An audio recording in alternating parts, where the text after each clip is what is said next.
On today's Minute of the Apes, we've been babysitting a dog, or I guess dog-sitting a dog this weekend, and I don't think we're going to give the dog back. They greenlit the sequel without a story in mind. They just wanted to equal an unexpected gold mine. He said, oh no, as Heston said, I got to go. These are just some of the facts you ought to know as we go. Beneath the Minute of the Apes. Beneath the Minute of the Apes. Beneath the Minute of the Apes. The only good human is a dead human. Hello and welcome to Minute of the Apes, the daily podcast where we break down every minute of the Planet of the Apes movies, 1 minute at a time. One dog napping at a time. I tried to be as jovial as I could and realized that Richard was smuggling someone's dog away. Doesn't that sound kind of sinister? It Dog does, smuggling yeah. sounds so dirty. Well, that's We now have 4 dogs and a cat. We don't need a 4th dog. That's but the thing about you, though, Richard. I You legit seem don't so think we're getting nice. back. You seem so nice, but down inside, there's a sinister element that people just don't know about. Yeah. No.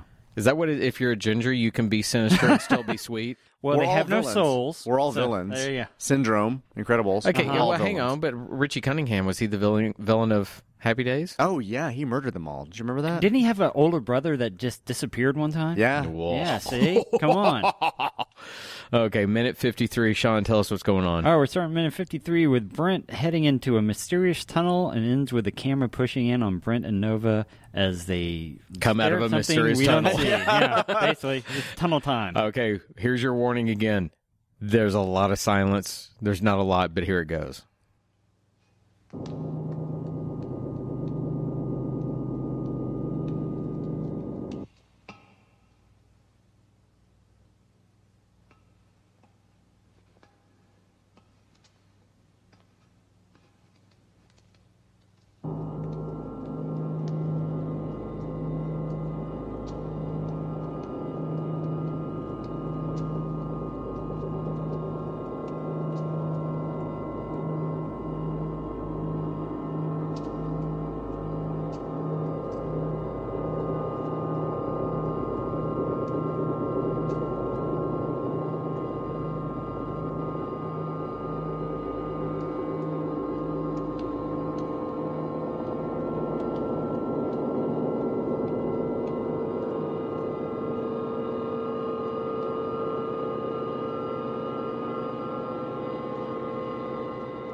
All right, as of minute 53, we've got 3 living humans, 4 dead humans, 1 dead ape, a shooters of apes, and a gaggle of human. Poor Nova. She has no agency of her own. She's just standing there, and then suddenly Brent is waving her up. And so Brent climbs up the ladder, walks in, and almost like 2 seconds later is, get up here. I mean, what did he see that he's like, come on up? Yeah, okay, so he's basically described everything we didn't need to describe before. Why didn't he take a moment looking? It's okay, come on. Even that small little acknowledgement, she can't understand you, but you've been describing the action, and suddenly when you could actually say something that is pertinent to the moment, you don't say it. I mean, he must have went 5 feet in that tunnel and thought, okay, it's all clear. Did he go up there and fart? And... It was actually the initial start of this minute, which is the end of the last minute. It was really nice, right? We kind of, everything is kind of black. We see the light coming as he goes into the light. We see just a little bit of light dancing off of his shoulders. We don't see the cave anymore. We just see the light. He kind of ducks over and then seems to like move down, right? Like we can't see him anymore. Yeah. And then like 2 seconds into it, Yeah. it's just the sad shot of Nova just kind of standing there by herself at the bottom of the cave. It would have almost been better if he had been up there 30 seconds or something like that, and you hear the hum starting to get louder and louder, and she doesn't know what's going on, and then he comes back out and touches a ladder and stops the humming instead of just gone back, come on up. Well, there's so many moments where they're trying to flush this out, where there's nothing to flush out. That moment Trying to get 90 minutes. Yeah, and that moment you just described could have been something where they said, why doesn't Brent walk to the end of the tunnel and look and see that everything's okay? And maybe you cut back to Nova. Instead of her just staying there like, doo-doo-doo-doo, she's scared. Yeah. She's even making a mute Brent sound, something like she's worried. And he comes back and goes, shh, it's okay, come on. That's how you build those tension moments. There's none in this. It just literally looks like he walked up, did a little bit of a disco move, and came back and went, hey. Yeah. There was no time for him to think that the tunnel is clear.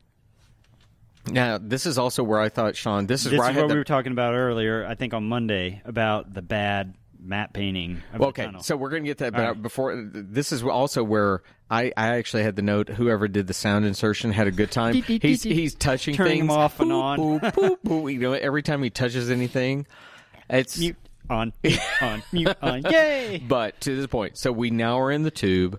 He walks out of the tube, walks past a second tube that has That looks down. It looked just so strange at the end of it. It's a force. So it's another tube with about 3 to 5 feet worth of actual tiled area, and then it's a forced perspective tube that goes on forever. What's weird to me, besides that it's the wrong color, Yeah, the color's way is off. that the perspective is wrong. It gets too small, too it goes fast. upwards. Oh, yeah. The hole is up instead of almost perspective like that should be that it should be slightly down. That it has a look like you're going to keep walking like that. And it's almost like somebody put the tarp on the wrong way. And considering where we're going to be going in the next couple of minutes, where's this tunnel supposed to be going? Well, what I thought was, okay, so we need to create tension in moments, all these things we talk about. Why is that tunnel even a tunnel? Why doesn't it have a grate over it? Why isn't it something where they can't go? That way you only light rocks up or anything. Yeah. You put something there. It says they can't go that You're not way, but supposed to go this way. Yeah. there's a light That's down why there. they're Maybe we can forced- see it's a tunnel, but you walk past That's it. where they're forced to where they're going next. Right. Yeah.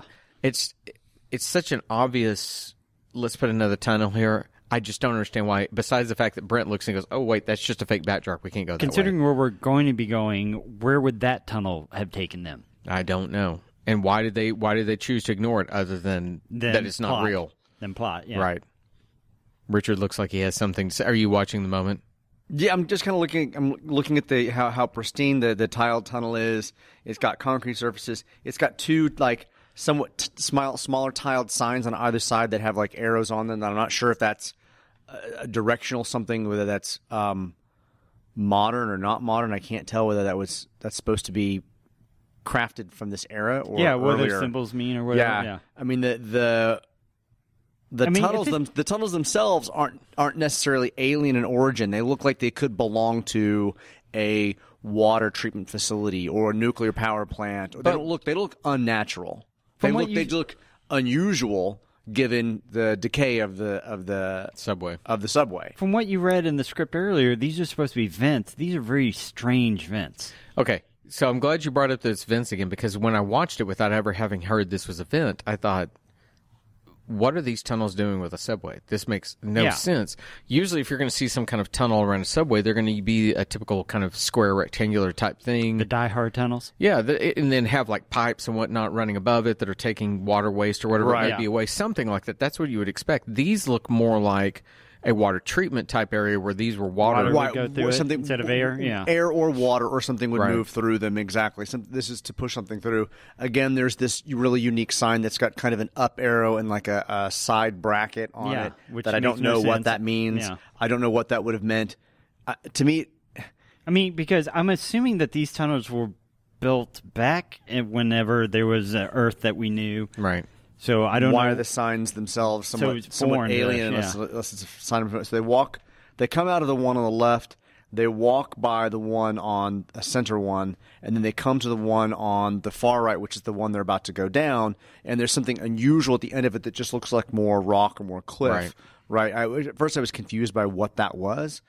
I don't know why he would want to walk down that. The description in the script says, from the dark natural world of rock and river, they have entered the preternaturally white world of or what or whom. Well, it doesn't make sense. Right. They are standing on the white floor of a white-walled downsloping tunnel, also octagonal in section, through which the released air now less restrictedly races towards a dot of white light at the tunnel's end. They begin to walk towards the dot, and we hold them as they recede from the medium shot to the long shot, two lonely diminishing silhouettes.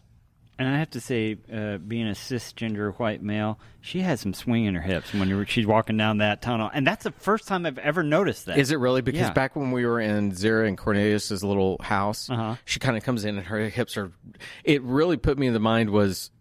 It doesn't seem natural. Yeah, it almost feels like she's really over-accentuating You're right. Yeah. No, her hips are moving, but her hips are kind of moved back and forth in the hallway. But maybe it was part of the direction because we just did get some unusual shots of her looking up at Brent and the camera looking down on her. We definitely had some moments where she was alone and the shot was from up above and we got some cleavage. It feels like, now that you're pointing out the hips, that maybe she was meant to be sexy in a scared sort of way in these moments, and vulnerable. It brings to mind, for me, like laughing when you think of Goldie Hawn in that 60s era kind of, real swaying kind of sexy hit. It looks very hippie. Purposeful. She walks down the third tunnel and her hips are moving back really and forth swinging, more than they have before. Yeah. Very, very intentional. Yeah. I don't know that I see too many women Walk that like I've ever that. met. And I don't know if it's the clothing that they have on I don't her, think if her actual physical abilities, or if she was over exaggerating it. So going back to this entire, let's use the tunnel thing. So I get why you build the tunnel, and it's really a well-built tunnel. The first one they go into, it's nice, it's round, it's kind of coolly lit. The source is not. That's the one thing that I found odd, is that the source, once they get in the tunnel, feels like the light is coming from somewhere. Yeah, you never see outside lighting. of it. Yeah, you never see where the source is coming from. But when they were in the cave, the source is coming from within. Every other time you look at it, the source is coming from an erroneous position. Yeah, they're unmotivated lighting. So why did they do this? Why did they build this little set? Because it's cheap, right? Okay. And so you build a tunnel that's a fake tunnel. Considering where they're going next. You're going to tell me in Los Angeles they couldn't send a production scout out to some building with some tunnel somewhere. Already built. Yeah, because let's go look at Logan's Run from the same era, and a lot of the stuff they shot a lot of that here in Dallas. Yeah. And some of it was they used a shopping mall. They repurposed it. Then they went in that, I forget what building they found the tunnels in that they run through. The thing they swim in at the end is a water feature over in Fort Worth. And hell, Dallas has lots of under tunnels in downtown Dallas that you can go in. There are tons of things that you could have done that the only thing it meant was you're going to have to take your production crew on a location instead of a studio. And now you do have more control in a studio. There are reasons for it, but I just don't understand it, because location shooting is usually cheaper. Yeah. You're not building anything. So at the 52-second mark, towards the end of this minute, we actually have Brent and Nova emerging from the third tunnel. The first one they walked through, the second one they walked by, the third one they actually walked into, and they're emerging from. I have no idea why they're coming out of this tunnel. I have no idea why this is the spot. So I would have been. They're coming back to kind of a rocky area. I mean, just at this moment, you see more rocks around them. Yeah, like it's a cave, and I'm like, what?